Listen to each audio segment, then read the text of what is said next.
चांद को मामा कहते हैं। क्या रिश्ता है चांद और पृथ्वी का, हम क्यों मामा कहते हैं? अरबों साल पहले पृथ्वी से, ये पृथ्वी है, इससे एक पिंड टकरा गया और इस पिंड का नाम था शिया। शिया नाम का ग्रह पृथ्वी पर टकराया। यह शिया ग्रह मंगल ग्रह के आकार का था, इतना बड़ा।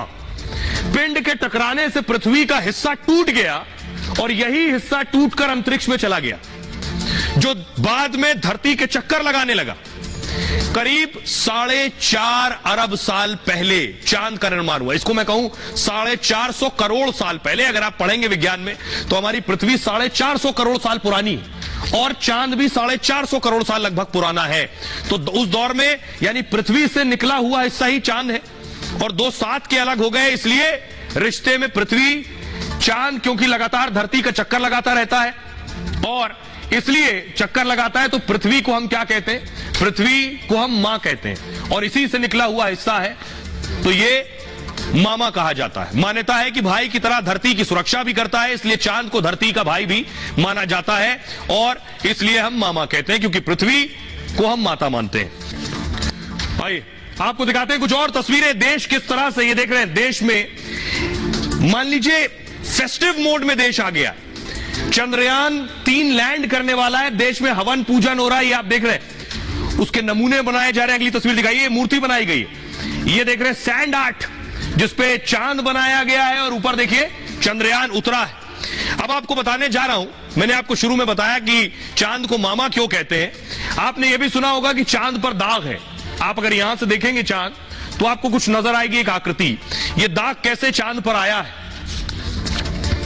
चंद्रमा पर उल्का पिंड दरअसल गिरते रहते हैं। उल्का पिंडों की वजह से चांद पर गड्ढे बन गए। ज्वालामुखी विस्फोट से भी चांद पर गड्ढे बने हैं और इन गड्ढों को वैज्ञानिक भाषा में क्रेटर कहते हैं। क्रेटर एवरेस्ट की ऊंचाई जितने गहरे होते हैं, चंद्रमा पर करीब 14 लाख गड्ढे हैं और 9000 से ज्यादा गड्ढों की पहचान कर ली गई है। यही क्रेटर धरती से आपको काले धब्बे की तरह नजर आते हैं। क्रेटर की परछाई भी काली दिखाई पड़ती है, इसके चलते भी चांद पर काले धब्बे दिखते हैं। यह है वजह चांद पर दाग की। आखिर ज्योतिष क्या कहता है? चांद, क्योंकि पूरे देश का जो यकीन है वो ज्योतिष शास्त्र में है लगभग बड़े पैमाने पर, तो ज्योतिष क्या कहता है? कल सफल लैंडिंग हो जाएगी। 14 जुलाई को दोपहर 2:35 पर लॉन्चिंग हुई थी चंद्रयान की। इस आधार पर कुंडली में चंद्रयान की लग्न वृश्चिक होगी। ग्रहों की स्थिति में चंद्रयान को सफलता की संभावना है। 23 अगस्त यानी कल चंद्रयान 3 की चांद पर लैंडिंग होनी है। इस दौरान चंद्रमा अपनी नीच वृश्चिक राशि में रात 10:20 तक रहेगा।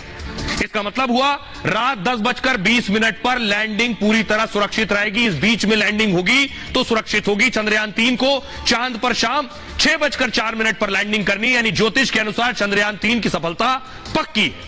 सुनिए ज्योतिषी हमारे देश के क्या कह रहे हैं इस लैंडिंग पर। भारतीय कालगणना ज्योतिष के अनुसार से और भारत की तमाम जनता की जो अपेक्षाएं हैं और भारत की तमाम वैज्ञानिकों की जितनी मेहनत है उसको देखते हुए साफ साफ दिखाई देता है ज्योतिष गणनाओं के अनुसार भी हमारी सफलता इस बार बहुत अच्छे प्रतिशत में दिखाई देती है। और ज्योतिष की कालगणना साफ साफ दिखा रही है कि आने वाले समय में भारत का गौरव बहुत बढ़िया प्रकार से आगे बढ़ने वाला है। 10:18 का सुबह तक का जो समय है, ये भारत के लिए इसरो के पॉइंट ऑफ व्यू से या चंद्रयान के पॉइंट ऑफ व्यू से थोड़ा सा कठिन समय है, लेकिन प्रभु कृपा से ये ठीक होगा। और उसके बाद जो 4 बजे से 4:45 तक का समय है, यानी 16 बजे से 16:45 तक का समय है, ये भी थोड़ा सा डिफिकल्ट समय है। तो ये समय ईश्वर कृपा से ठीक होंगे। भारत के सभी लोग ईश्वर से प्रार्थना करें, तो प्रार्थना में बड़ी ताकत होती है, बड़ा दम होता है। तो सिर्फ पूजा हवन नहीं हो रहा है, बाकायदा आज नमाज भी हुई। चंद्रयान के पूरी तरह से कामयाब होने के लिए नमाज हुई। नमाज के बाद दुआ मांगी गई। अब जरा सुनिए ये जो दुआ मांगने वाले नमाजी हैं ये क्या कह रहे हैं। जी बिल्कुल एक खुशी का माहौल है, बल्कि हम लोगों की तो ये दुआ थी जब ये लॉन्च हुआ था रॉकेट, तभी से सब दुआओं का जिक्र कर रहे हैं कि यकीन था कि ये चंद्रयान पहुंचेगा और ये पहुंच के कल दिखाएगा। एक बहुत बड़ी खुशी हम लोगों को महसूस हो रही है कि हमारे देश का नाम रोशन होगा कि एक चंद्रयान, और ये जो हमारे साथी हैं इनकी भी यही एक कोशिश है कि हम भी आगे चल के साइंटिस्ट बने और इसी तरह हम अपने देश का नाम रोशन करें। भी हम लोग ने नमाज में ये दुआ की है कि इंशाल्लाह अच्छे से लैंड हो जाए और जो भी हमको मालूम पड़ता है चांद पे नई रिसर्च होती है उससे हम लोग को फायदा ही होने वाला है और काफी इंडिया तरक्की करेगा उसके बाद।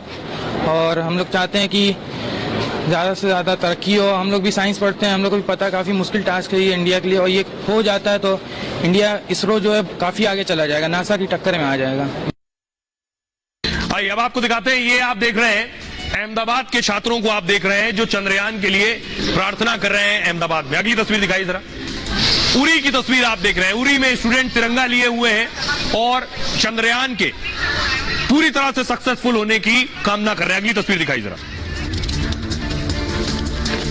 आइए अब मैं आपको दिखाता हूं कि आखिर जब बच्चों की बात हो रही है, छात्रों की बात हो रही है, तो मैं आपको बताने जा रहा हूं कि आखिर कभी आपने सोचा है कि भारत का कनेक्शन चांद के साथ एक और भी है।